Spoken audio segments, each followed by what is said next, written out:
Do you see the today agenda document? I do, and Okay, I perfect. think we should be, oh no, it's still starting. Oh, we're now live. Okay, then welcome everyone. This is the 2020 February 12 Node.js Diagnostic Working Group meeting.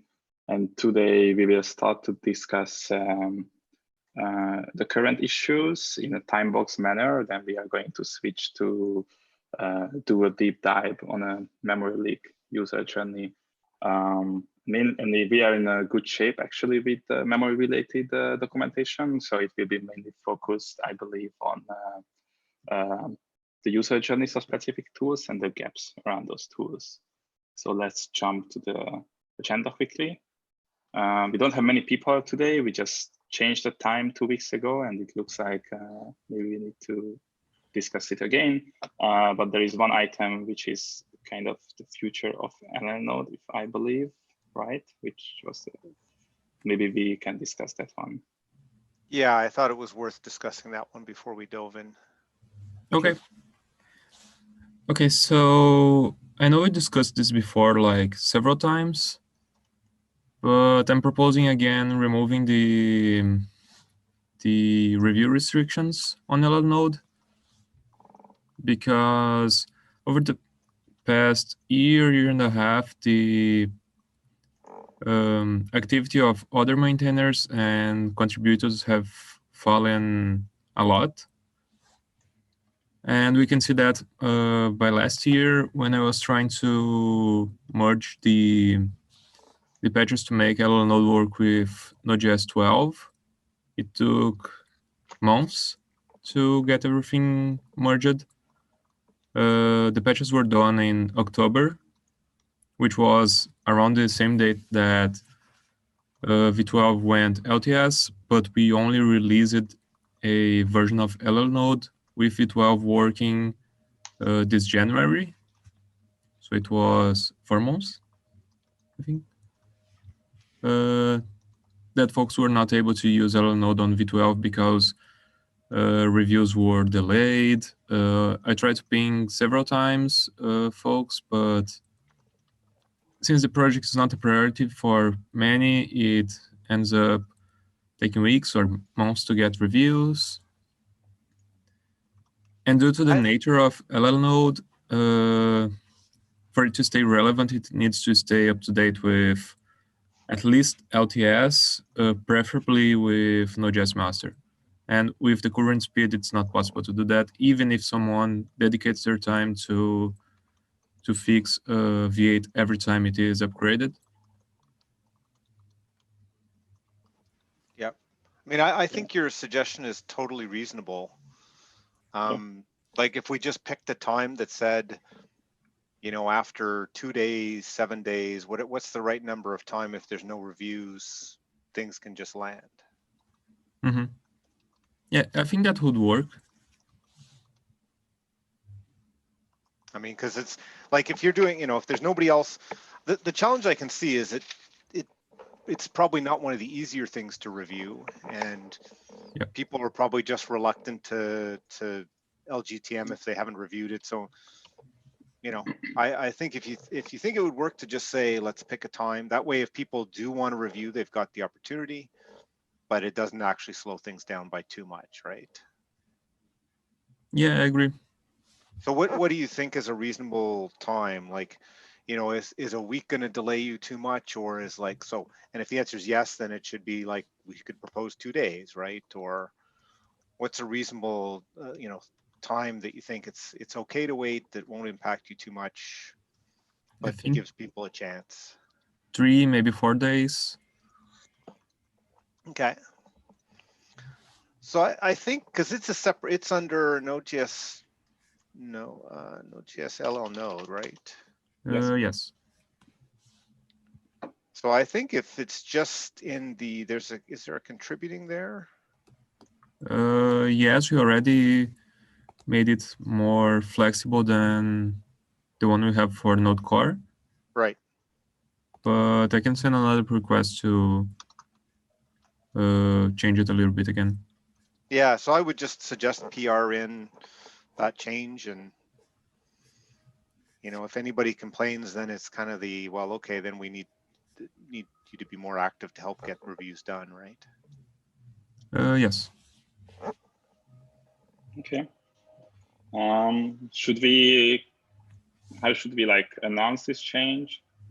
Just create an issue and ping people and like. Yeah, just create a pull request and I'll ping the LL node team and diagnostics team. Yep, I think that's good. Then even with approvals, I will wait a few days so that people have time to review the changes. We are going to ping the diagnostic and LL node. okay.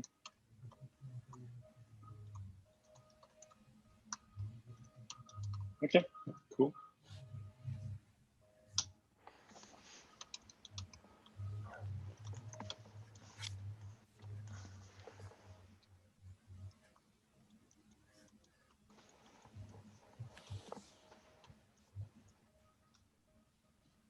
Okay, when you meant future of LL node, other things you want to discuss? No, it was more this topic. It'd still be good to figure out how to get more people contributing, but I think that's a larger problem. So as long as we can get this out of the way, at least that will make it better for you. Yeah, I think with some refactors I'm proposing on the LL node issues and some that I mentioned on this issue, it might make it easier for people to contribute. But first it needs to be implemented, so. Okay. Yeah, if there's a way to make it so that, people can do smaller bits and pieces, that would certainly help. Yep. Okay, cool. Okay, then that's about LL node. Okay, it's just another thing, Matthews, that I know that for us, you created this amazing script at Netflix, which can get the crash error from LL node, but I know it's not part of the LL node. Is it like, do you plan to make it a feature in LL node, or it's just, I'm just curious, or it's just? There's a good chance I will make it available as a feature of LL node. So Okay. for context, at Netflix, we end up using LL node to get the stack trace from the error object several times. But since the error object usually is not on the stack, especially on async errors, users were doing several steps to be able to find this error, and sometimes they were not finding. So I wrote a script that basically runs some of these commands automatically and determines where the error stack is and prints it to the user.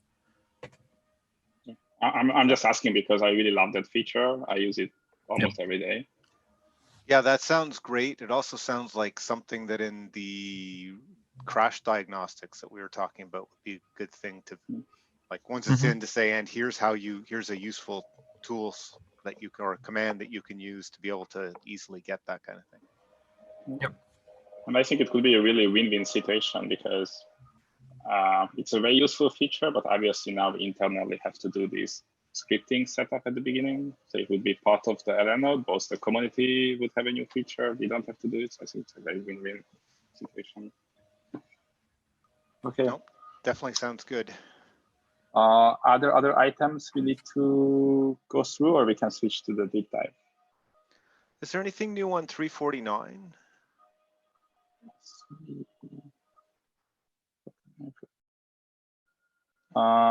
Basically, that's a deep dive that we are doing, I think.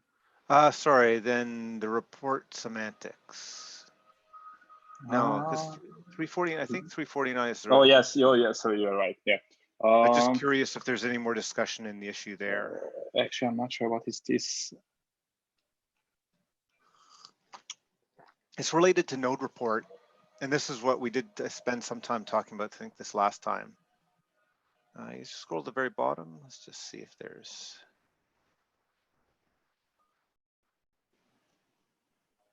Okay, so I think that's what we spent a fair amount discussing last time, but that's when it would be good to get it to some sort of closure as well. The question is, like, for node report, there's currently a single digit version, but the main question was like, well, when do we bump it? What does it mean, right? And then it got into a discussion of, well, should we actually have something closer to December where there's 2 versions?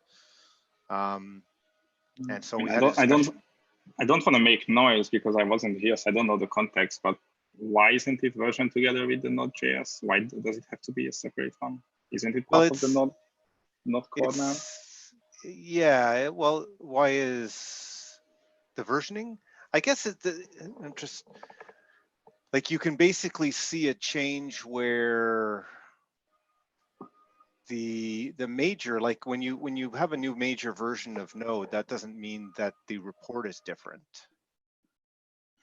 right? And it's more that when you've got a separate file, you want from that file to be able to tell.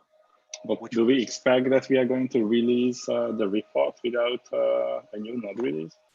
Is it even possible? No. Yeah, you have to have a new node release. But so, for example, you could have a major version of Node, which is breaking, but the report could be exactly the same. Yeah, but the okay. whole discussion I don't want to make noise. Yeah. No. But do we do it with other things as well? So like, do we do it with deep snapshot and like?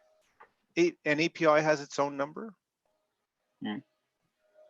So there are a few places where we do have different numbers. Yeah. I will disappear for 10 seconds because I need to close my window. Someone is making noise. Okay.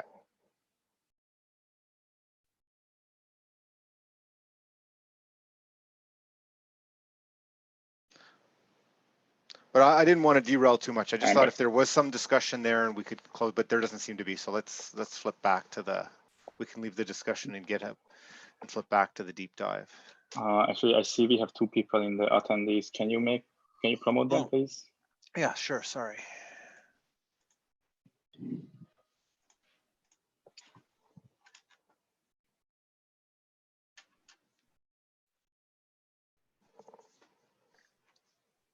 Hey, Dave.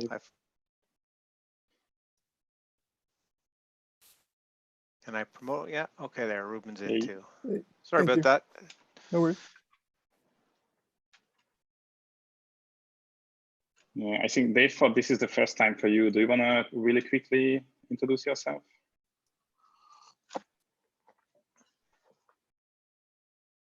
We are not hearing you. You are muted.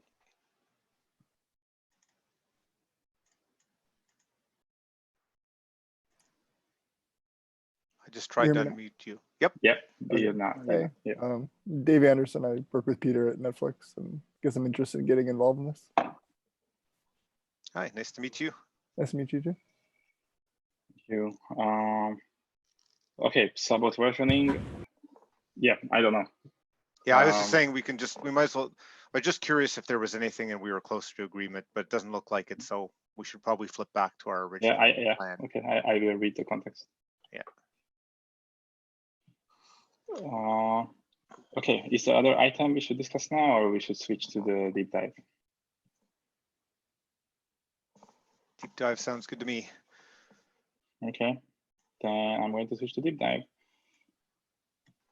Okay, so basically for the deep dive, I copied. So we had 2-3 meetings about the process crash earlier, and for the process crash, there were lots of information that was missing from the paired diagnostic documentation.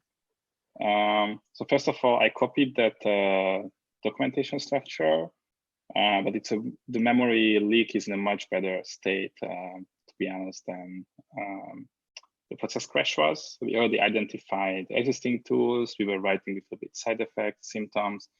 So I feel what's really missing is kind of discussing how those tools kind of used. So what's the user journey to find the memory leak with them, and identifying what are the gaps. So in the future, we can make them better. So that's my personal opinion, what we could focus today, but I'm open to other ways to do this. Sounds good to me. Yeah, I will link this document again in the Zoom chat. which is just a skeleton for the conversation.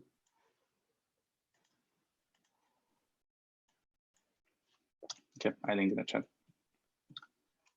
Okay, so I copied over the tools from the current documentation, what we have today.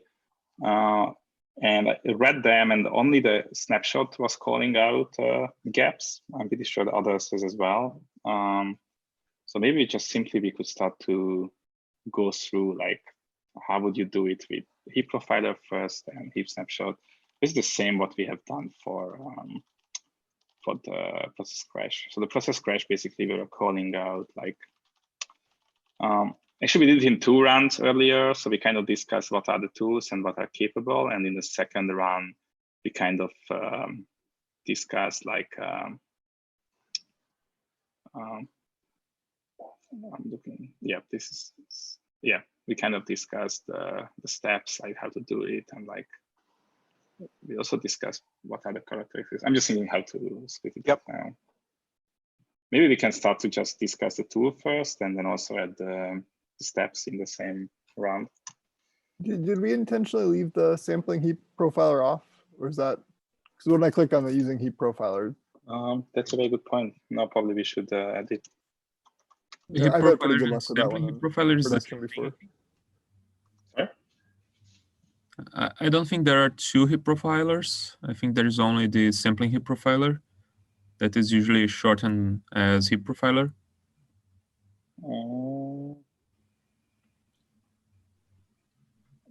Okay, I'm not sure about that, but That's what I was thinking too, but Yeah, when I click on heap profiler, though, the first thing is similar to sampling heap profiler, except it'll track every allocation. okay, so maybe there is a heavier weight profiler. for the front end, there is for sure. What I don't know is for Node, but I guess that maybe for Node it's the same, right? I think it's the same underneath, and it's the same API that calls it, but with different parameters. Okay. So Because... one could argue that it's the same tool. Okay. Right, so one basically you're saying just says sample all the time, sometimes says, yeah. Okay. Do you know, Matheus, or anyone, that for the heap profiler, the sampling rate can be configured or not? Sorry? Do you know if the sampling rate can be configured? Yes, the sampling rate can be configured as in how many bytes are allocated before a sample is taken. And that's both on the inspector protocol API and on the C++ API. But they have different defaults. How many bytes before? I don't remember. I can check. No. I'm just sorry. I'm just asking you to repeat what you said. Oh, okay. How many bytes are allocated before a sample of the stack is taken?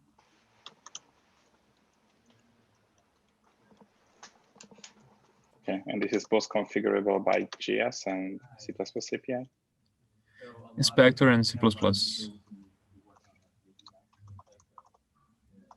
And they have different defaults, and the default on C++ is has less overhead, so it's preferable to use that value for production.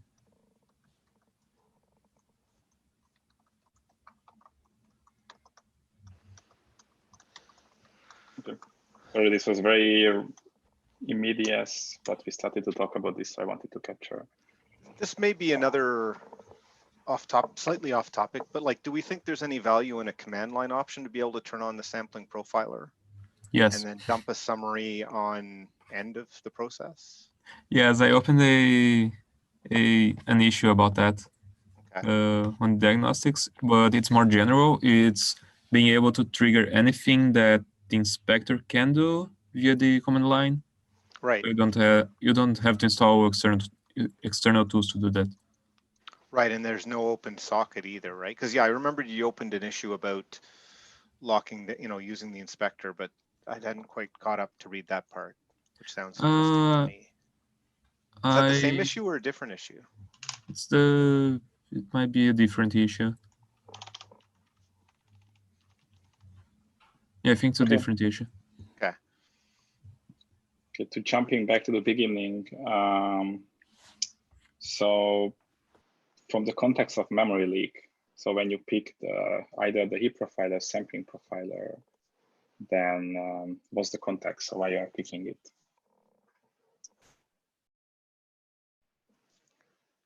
So basically, why this tool is useful for finding memory leak? That's my question. Sorry, the which versus which? It's not versus, just like from user journey perspective. So like I am a node user. I suspect that I have a memory leak in my application because I see the symptoms, what we documented earlier, and I decide that I will take a look with the sampling heap profiler or heap profilers. I'm just collecting the context that, like, as a user, why this tool is useful for me. Right. I'd almost start like I'd start with like convincing myself there is a memory leak. So like things like the GC traces, that would be something that I would turn on first and try and look at the GC behavior to say, yeah, okay, over time I can see that the heap is actually increasing or the old space size is getting bigger versus it, you know, just going up and going down. Okay. So basically you are saying that the GC trace is something that you would look first instead of the other tools. Yeah, it would be like, okay, turn on the GC and, you know, run load and make sure that you're convinced there really is a leak. And even like, you know, you could do things like force a smaller heap size. And so therefore you should actually see that you're actually going to run out of memory sooner. You see more GCs sooner, or that kind of stuff. And you can confirm that your memory leak is in the heap versus say native memory. Okay. So as a user, you would first confirm that you actually had a memory leak before to jumping those tools, and you would use the GC traces for that. Yeah, I'd use usually the GC traces, and then actually Valgrind would be the other, you know, like on the native side would be the other thing. That actually Valgrind and even just top, looking at the RSS size. The heap statistics are useful as well, as you can see if the memory is being allocated on heap or externally or natively. I don't remember the exact API, but we have one in Node that gives the Well, actually, I size. think that stuff is in Node report too. It probably is, yes.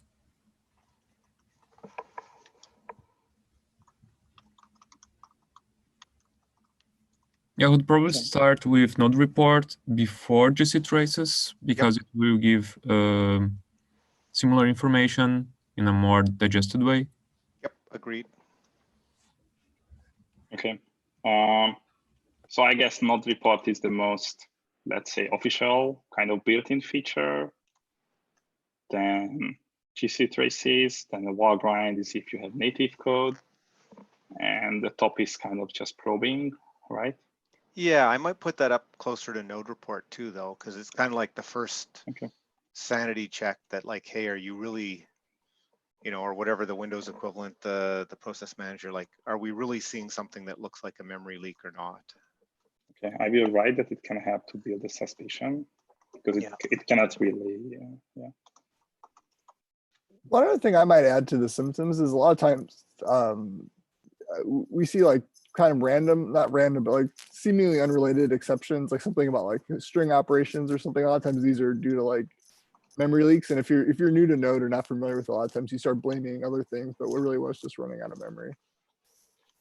Okay, so yeah, if we could capture like here's the symptoms to look for as well would be good. Like a lot of times when I was starting, I would get these exceptions and I'd start like looking through the old GitHub issues on Node and I'm like, oh, this is a memory leak. This is a memory leak. So maybe there's some way to kind of. Okay.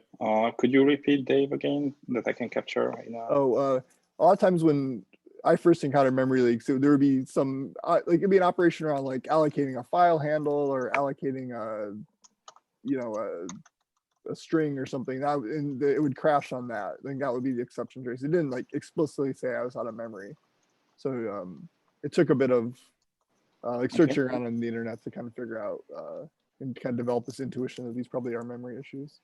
Were those native or I don't remember, to be honest. Okay. Like it was definitely a heap leak that was causing it, so I assume it was the exception was probably similar to that. Okay. Do we want to differentiate between like long time, slowly growing over time memory leaks and memory leaks which can couple of hours, or it doesn't make sense to differentiate? I'm just asking. I can't think of how you would investigate them differently. The only thing might be that the slower ones, you might want to have ways to force them to happen more quickly, or to like, let's make the heap much smaller, so we're going to run out of memory sooner, that kind of thing. I suppose that could also affect the sampling, like for the sampling profiler, what kind of setting you should set in terms of how often to sample, right?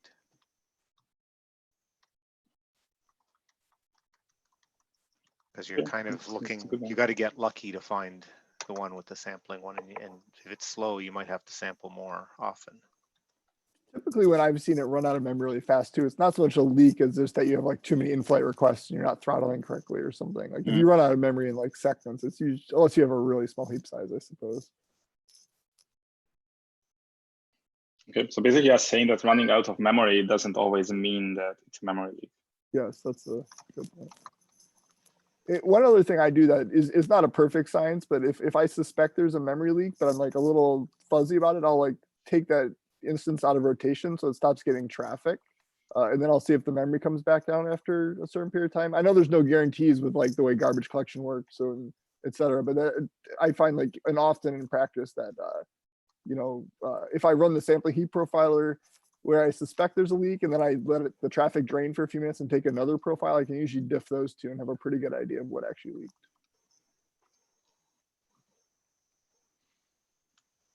Okay, so back to the symptoms. So we discussed one, that you start to see this kind of allocation related exceptions. What else? We've had a couple instances where instances just stopped taking requests at all.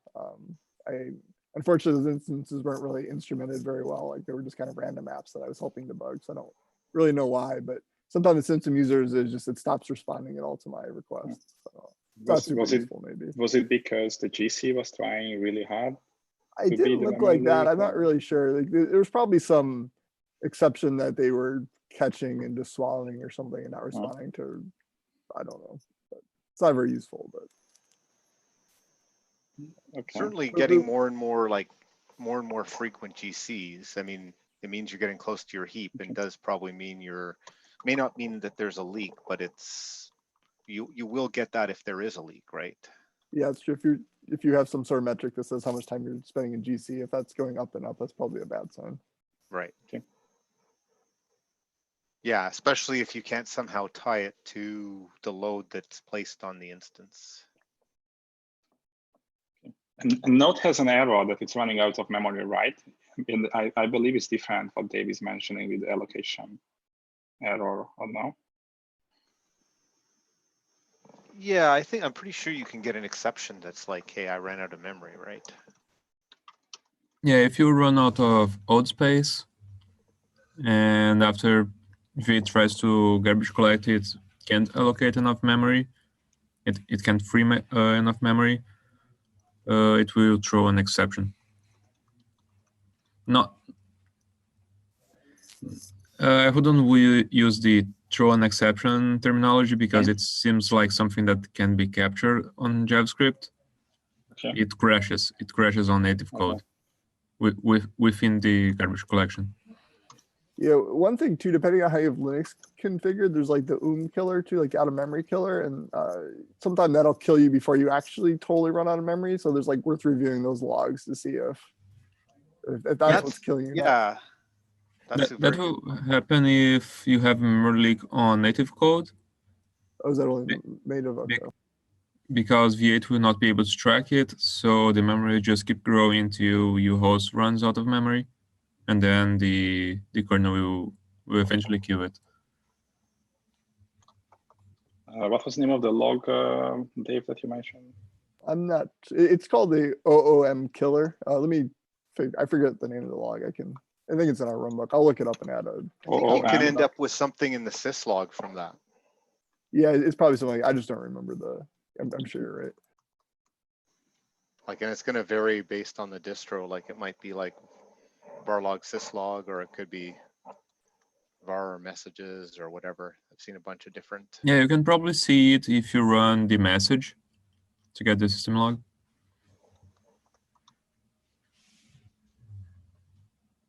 Okay. Is there something we should add to the symptoms, or should we move to the how to confirm the suspicion?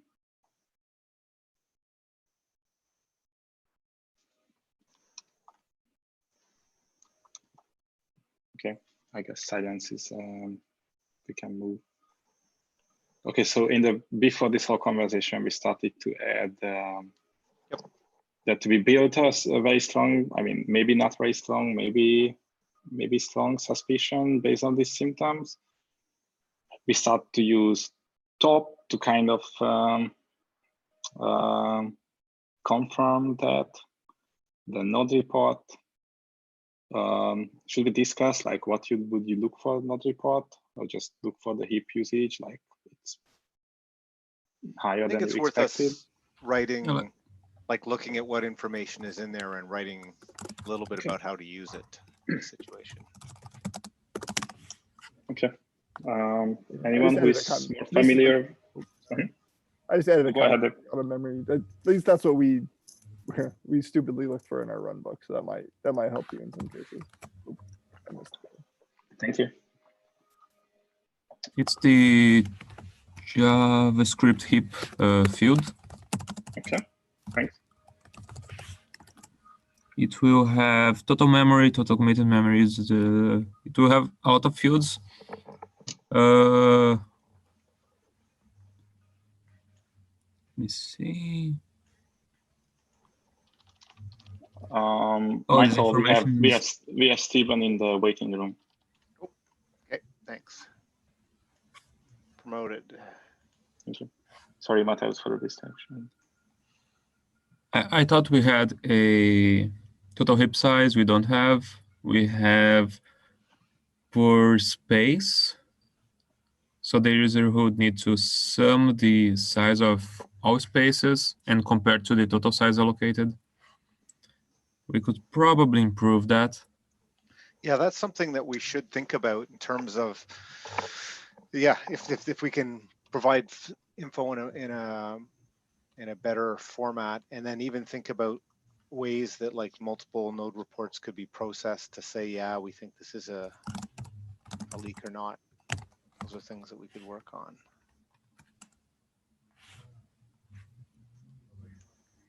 There should be GC activity in there, right?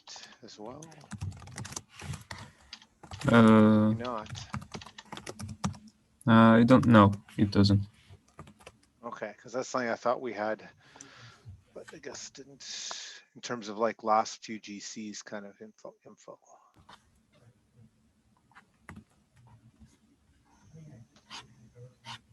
I think that the information is available when there is a V8 out of memory error.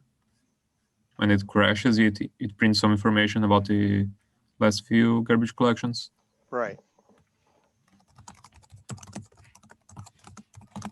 Just I could be seeing it. I could, like, if you have a case where it happens over time, it might be useful to have it not have to wait for the crash.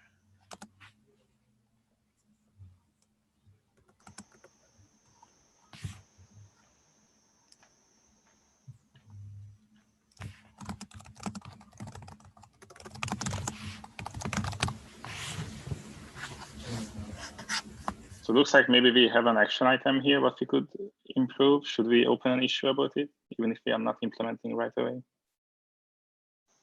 Yeah, I think that's a good idea.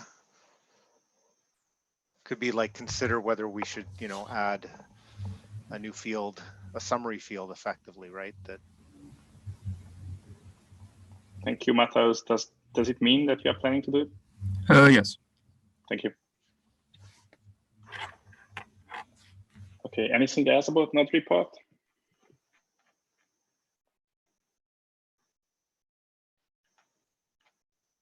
I mean, basically, we discussed what you can look for, but all of the Also, yeah. Sorry, go ahead. I wonder, like there is the virtual memory. So there's like in the ulimit section, do you ever see that people run out of memory because their ulimit is set too low? Or is that a different kind of problem than, like, does that belong somewhere else or does that belong in out of memory type discussion? Because we have max memory size kbytes and virtual memory kbytes.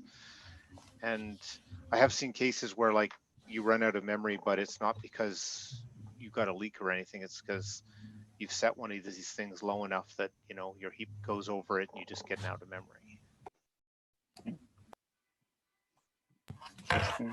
I think it classifies as a out of memory due to misconfiguration.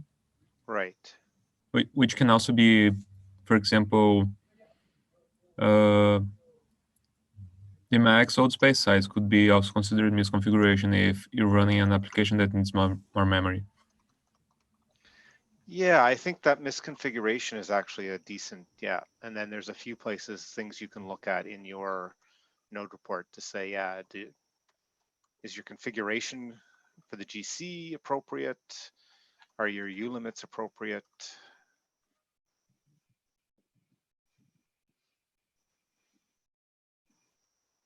I added to the symptoms caveats section.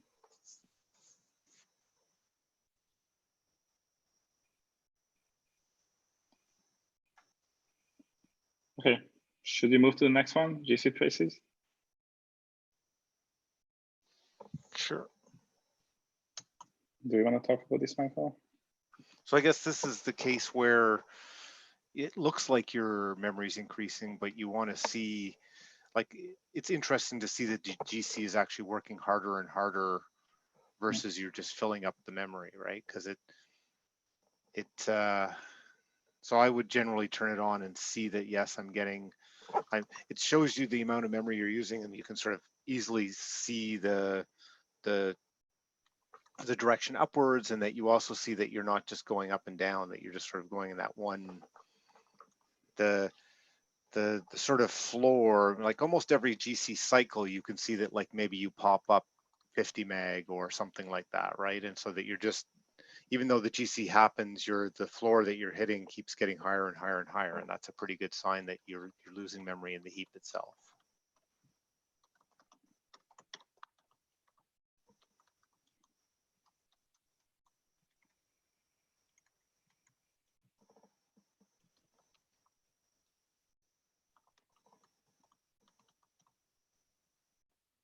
I use a very vague explanation. How do you turn on GC traces? There is, let's see,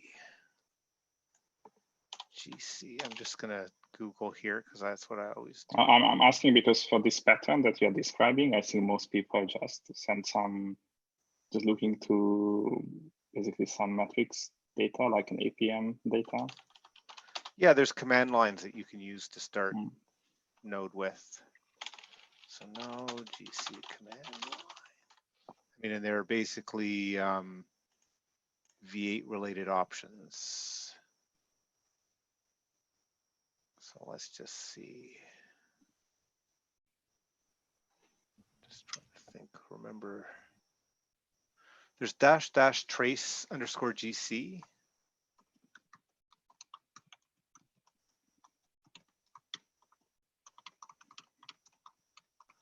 And then there's -- trace _ GC _ verbose.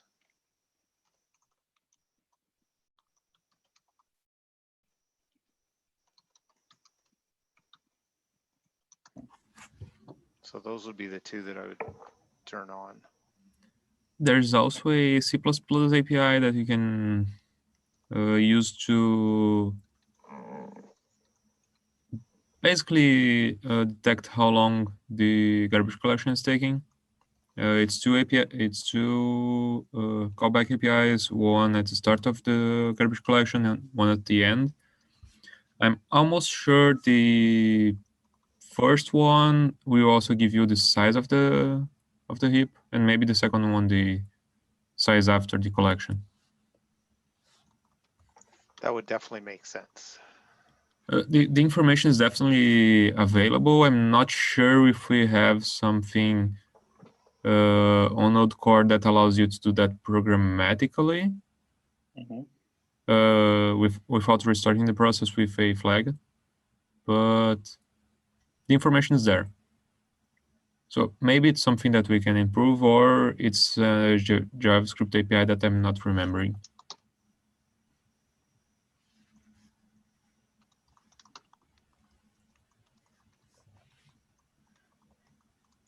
Yeah, I'm pretty sure the command ones tell you how long the GCs took too. It was kind of like how big was it before? How big was it after? How long did it take?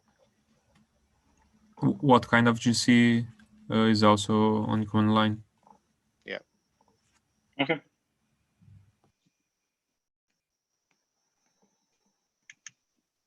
Okay, thank you. And the wall grind. Yeah, basically I can documentation. Yeah, I can point to that doc that I've got a PR in for. Yeah, for the others, the context is Michael just created documentation for wall grind. What I'll probably do is once that lands, it actually can help you with crashes as well. So I can add another section on using it for like double freeze, allocating, using memory you've already freed, that kind of stuff, because it would be related to sort of random crashes that I think we covered in the other section. Okay.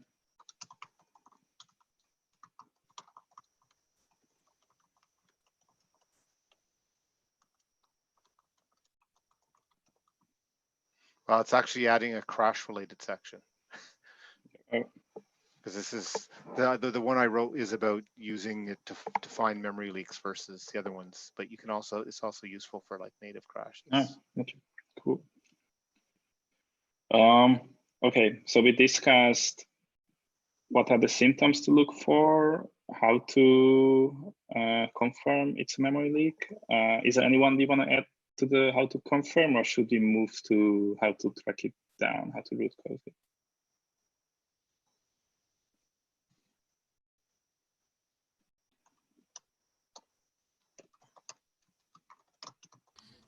I think Valgrind falls under how to track and not how to confirm.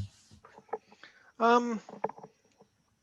mean, it can be used for both. Yeah, I guess it's definitely the last one I would use of the confirming because it takes the most effort.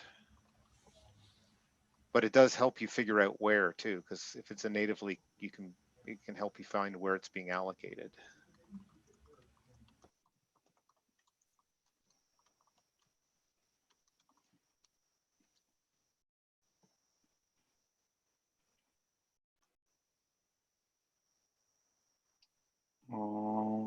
Okay, so I think GC traces belongs. We probably yeah. If you cut and paste that stuff.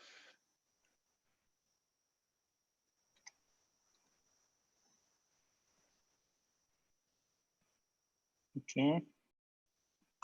So it would be the first recommended tool, the sampling or non-sampling heap profiler. That's the command line option. I mean, you can do it in different ways. Yeah, on Node 12 we have a command line option. Or you can use the C++ API, which there's a node module to call that. Or you can use the inspector protocol.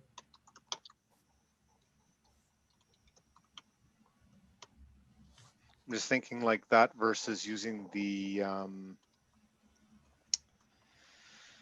The heap snapshots. Which would we recommend you go to first? It's the ways to take a heap snapshot are basically the same. I think we might have exposed a JavaScript API for that as well. Yep, we have. But it's based on the C++ API, I think. So I would say start with the heap profiler because it's more lightweight than the heap snapshot. Right, and it does give you more precise information, I think.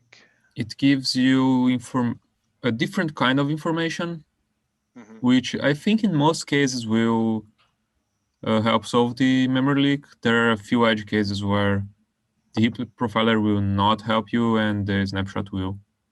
Yeah, I think my problem whenever I've actually used the snapshot is I just get like a ton of like object typically. I mean, sometimes you get lucky and they're like typed object usually, and then it's like this treasure hunt through all these objects to try to figure out where they are. I think the tricky thing using the sampling heap profiler is it tells you where the memory is allocated, but often not where it's leaked. So it's like it helps you kind of sort of narrow in on the area, but it takes this kind of intuitive jump to actually figure out what the leak was. I'm not sure there's like a perfect. Like a common one of Restify is if you forget to call next, you won't finish the middleware chain. So you'll end up with like all the request stuff is leaked. So you'll see all the stack traces of where the request was created, but then not where you actually missed the calling next. Right. Because that's a bit like the heap snapshots where it can show you the objects which are growing. Like if you do a couple of them, you can see, okay, between each cycle, I've got X more of these. Yeah. But you still need the intuitive leap to say, okay, and where are those allocated? Yeah, a common one for me is you'll see like a bunch of header strings, you'll see like the request bodies, but then like what you're hoping like maybe is you can tell what kind of request leaked, and then you can trace through that chain of middleware. But it's not like a silver bullet. I'm not sure any of these tools will really be a silver bullet to like analyze your code and tell you where. No.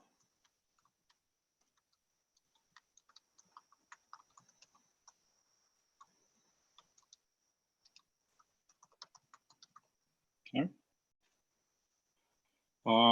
Before we go into the details, again, the question which we started to kind of go back to the beginning. So why would the user pick this tool? So kind of, can someone like make a really good 1-2 sentence, like what this tool does and why? I think it's the pros are that you can run it in production with relatively little penalty. You can toggle it after the process started, and it tells you pretty precisely what memory is leaking. Not where it's leaked, but where the allocations happened. At least that's how I've always viewed it. I'm not like an expert on this, but. Does it tell you where things like I haven't used the sampling profiler enough. Does it tell you what's been allocated but not freed? Yes, exactly. It tells you over time what's been allocated but not freed. Okay. Okay, that's good because I knew it definitely had the allocated part, but just not the. Yeah, so like that's why I was saying a lot of times the trick I do is I take a snapshot with it, I drain, I pump a bunch of traffic through it artificially, and then I let it drain for a few minutes. I take another one, and I can usually see, there's all these requests on the heap, and I can see they were allocated in this middleware, so it's probably this path, and I can kind of trace it through that way. Right. But I found it much more useful than the snapshot personally. Right. Okay. And that's a good recommendation to say how, which is to say okay, drive it so that you get some allocations, then let it drain out. So you see what.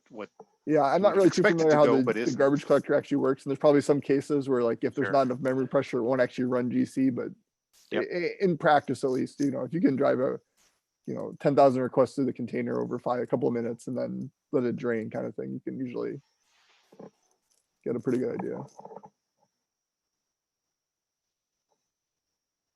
Okay.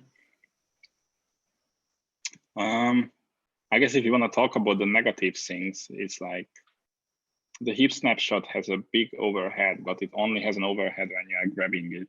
Why this one will have an overhead when it's turned on, and you need to keep it turned on for a while to have the data, right?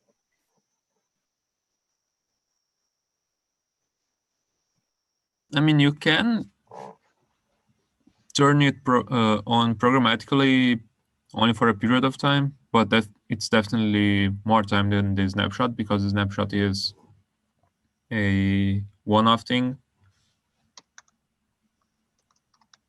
Yeah, and I guess thinking about it, I don't know if this is actually that feasible in production, but you could, with the sampling profile, you're going to have to take the hit production because you need to be running and sampling while you're running.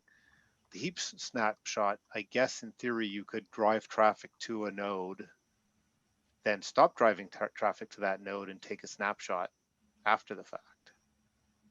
Yep.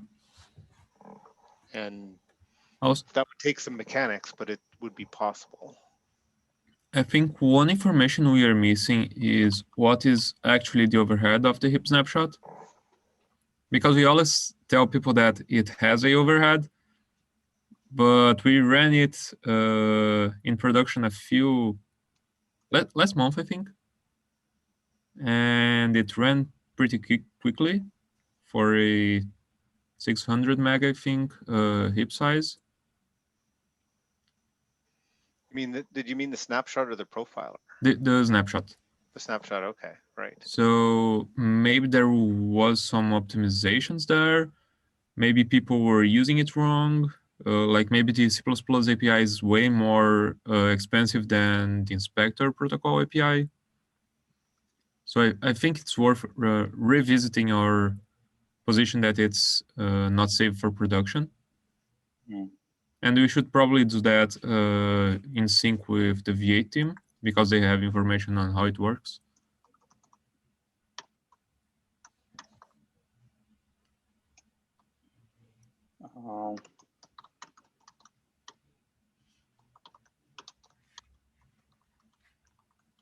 But yeah, I was always advocating not to use it in production, and we used it last month, and we had no problems.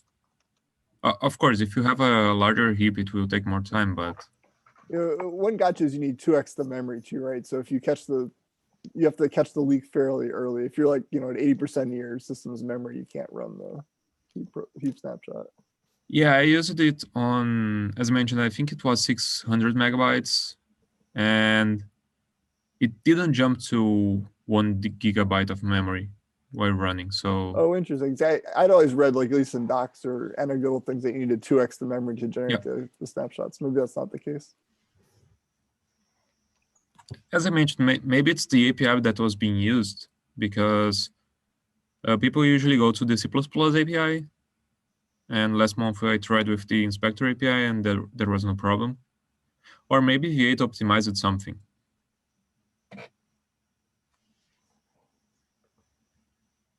So I think it's worth revisiting our position regarding that. Okay, I added a comment, a Google Docs comment. We run out of time. I don't want to take time from people's other meetings. Should we continue on the next Diagnostics meeting? Yeah, I think that would be good. I think so. Yeah, it seems like some discussion. Yeah. Okay, I'm quickly checking my clock because I will be in Europe that time. That's 8 p.m. That's fine. Okay, I can do the next one as well. Okay, then how about if we do again that we start with a 15-20 minutes sync next time on the recent topics, and then we jump to the deep dive. Sounds good. Okay. Thank you for the participation. It was a good conversation. Talk to you then. Bye. Okay. Thank you. Bye-bye.